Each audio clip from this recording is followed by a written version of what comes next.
사이다 무비툰. 내가 다니는 회사에 괴짜남이 벌인 이야기입니다. 우리 회사는 중소기업이지만 꽤 성과가 괜찮은 곳입니다. 그 동기 중에서 깜짝 놀라게 하는 걸 좋아하는 괴짜남이 있습니다. 수연 씨는 깜짝 놀라게 하는 걸 엄청 좋아하는 사원이었는데 주변 사람들이 그만하라고 말하는데도 불구하고 계속 하고 있었습니다. 주변 사람들은 언제 자신이 타깃이 될지 몰라서 꽤 수연 씨를 불편하게 느꼈습니다. 상사한테 상담한 적도 있지만 왜인지 단순히 장난치는 거니까 그렇게 예민하게 굴 필요는 없는 거 아닐까? 그렇게 말을 돌리기만 해서 전혀 의지가 되질 않았습니다. 그리고 수연 씨는 우리들 같은 사원한테는 깜짝 놀라게 하는 장난을 했는데 임원들한테는 하지 않았습니다. 그래서 자신이 혼나기 싫어서 그런 건 아닌가 하고 생각했습니다. 수연 씨는 남이 불편해하면서 놀라는 얼굴을 보는 걸 엄청 좋아해서 처음에는 구석에서 갑자기 튀어나오는 정도의 귀여운 장난이었는데 그걸로는 만족이 되지 않았는지 점점 위험한 행동까지 하기 시작했습니다. 예를 들어 사원인 유리 씨 뒤로 조심스럽게 다가가서 갑자기 풍선을 터뜨렸습니다. 마침 그때 탕비실에서 커피를 들고 있었고 엄청난 소리에 커피를 뒤집어 써서 약간의 화상을 입었습니다. 정장을 입고 있어서 심한 화상을 입진 않았지만 만약에 셔츠만 입고 있었다면 대참사가 일어날 뻔했었습니다. 그럼에도 불구하고 수연 씨는 자, 여기 드라이클리닝비야. 이걸로 됐지? 아하, 재밌었다. 라고 하면서 전혀 반성의 기미가 보이지 않았습니다. 또 다희라는 사원의 생일이었는데 바로 퇴근하려고 출근할 때 타고 온 차를 탔더니 타이어가 펑크가 나 있던 것이었습니다. 그렇게 허둥지둥하는 다희 씨를 보고는 낄낄거리며 웃었습니다. 그것 때문에 전철을 타고 갔지만 결국 생일 파티에 늦게 가게 되어서 최악의 생일을 보냈다고 합니다. 그들은 물론 화냈지만 정작 본인은 반성하지 않았습니다. 나도 몇 번이고 피해를 당해서 수연 씨에 대해서는 솔직히 싫어합니다. 그런 쓰레기 같은 수연 씨가 어느 날 드디어 사고를 쳤습니다. 그날은 여느 때처럼 직원들이 출근을 해서 일을 하고 있었는데 회사 입구에 구급차가 서 있는 게 2층 사무실에서 보였습니다. 있잖아, 구급차가 와 있는데? 무슨 일 있는 거 아니야? 뭐? 거짓말. 내려가 보자. 무슨 일인가 싶어서 직원들이랑 같이 내려가 보니 부서의 리더 같은 존재인 소윤 씨가 머리에 피가 난 채로 실려가고 있었습니다. 놀란 우리들은 대체 무슨 일이에요? 라고 구급 대원들한테 물었습니다. 아무래도 바닥에 로션이 쏟아져 있어서 그걸 밟고 미끄러진 것 같습니다. 바닥에 로션이요? 이유를 알지 못한 채 당황해하니 마침 소윤 씨와 비슷한 시간에 출근한 직원이 설명해 주었습니다.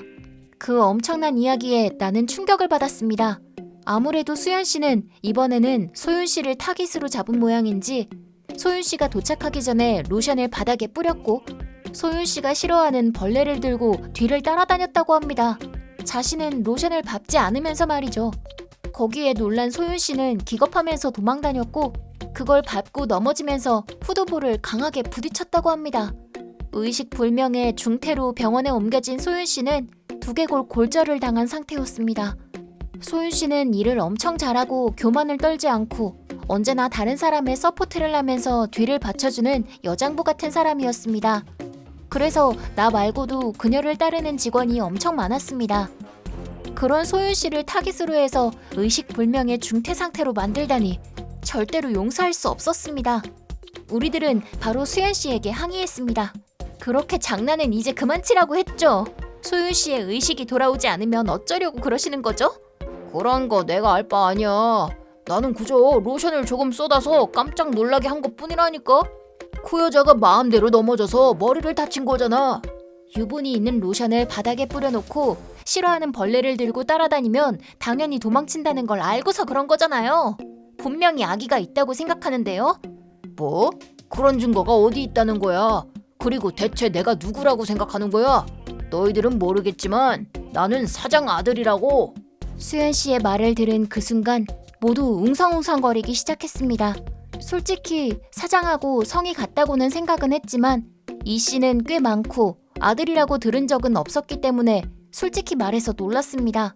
나는 이 회사의 후계자로 사회 경험을 쌓기 위해서 들어온 거야. 그러니까 나를 거스르는 녀석은 누구라도 자를 수 있다고. 그 말을 들은 순간 상사들의 태도를 이해할 수 있었습니다.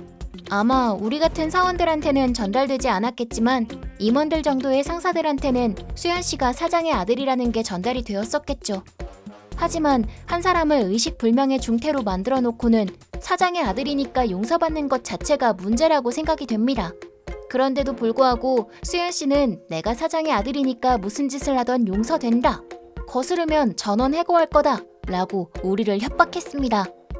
솔직히 회사에서 잘리는 건 두렵습니다. 그래도 용서할 순 없어서 우리들은 상사가 아닌 사장님과 직접 단판을 짓기로 생각했습니다. 하지만 이후엔 예상과는 다른 전개가 펼쳐졌습니다. 최근에 회사 합병권 때문에 다른 지역에 가셨던 사장님이 돌아오신 순간 이 구급차 사건을 듣게 되었습니다. 그리곤 엄청 화를 내시더니 바로 수연 씨를 불렀고 사건의 경위가 사실이냐고 몰아붙인 모양입니다. 거기서도 평소처럼 그냥 조금 놀린 것뿐이라니까 뭐. TV 같은 데서도 자주 하잖아.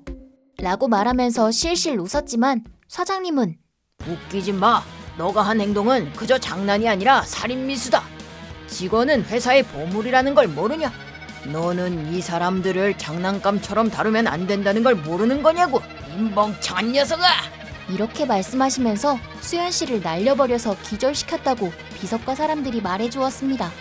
그 후 사장님은 의식이 없는 소윤 씨가 있는 병원에 매일같이 드나들었으며 부모님께는 무릎을 꿇고는 사죄를 드렸다고 합니다. 물론 우리들도 날마다 번갈아 가면서 얼굴을 비쳤습니다. 그렇게 10일이 지나서야 의식을 되찾았고 뇌에 충격을 받기는 했지만 후유증은 없을 거라고 해서 모두들 눈물을 흘리며 기뻐했습니다. 부모님은 수연 씨한테 위자료는 물론이거니와 경찰에는 피해 신고서를 제출했습니다.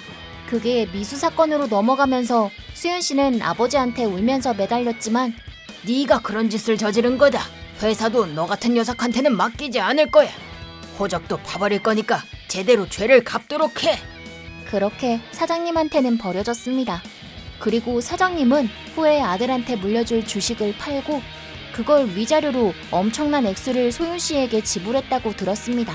소윤 씨는 상냥했기에 이런 엄청난 돈은 받을 수 없어요.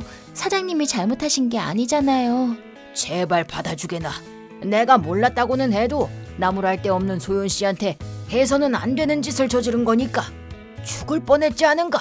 머리를 부딪혔는데도 불구하고 후유증이 없다는 건 정말 기적이지만 그걸로 죄가 가벼워지지는 않네. 그렇게 사장님 쪽도 더 물러서지 않았습니다. 우리들이 몇 번이고 상사한테 상담을 했는데도 불구하고 아예 들은 척도 하지 않아서 이런 사건이 일어난 것이기 때문에 사장님은 그걸로 또 폭발했고 아들의 부정행위에도 가만히 입 다물고 있었던 상사들한테도 반년 동안은 월급을 삭감하기로 했습니다. 그 후 수연 씨는 재판 결과 감옥에 갇히게 되었고 소윤 씨는 무사히 복귀했습니다. 아마도 수연 씨는 사장의 아들로 태어난 덕분에 자신의 인생은 승자일 거라고 의심조차 하지 않았었겠죠. 임원들한테도 자신을 융통성 있게 해준다면 자기가 사장이 됐을 때 승진시켜주겠다고 그렇게 말한 모양입니다. 돈이나 지위가 있으면 뭘 해도 용서받을 거라고 생각한 수연 씨는 결국 전부 다 잃게 된 거죠. 정말로 자업자득이네요. 이제부터 좁은 감옥 안에서 자기가 했던 일을 제대로 반성했으면 좋겠네요. 이번 영상은 어떠셨나요? 재밌게 보셨다면 구독, 좋아요에 댓글까지 달아주시면 감사하겠습니다. 그럼 다음 영상에서 만나요.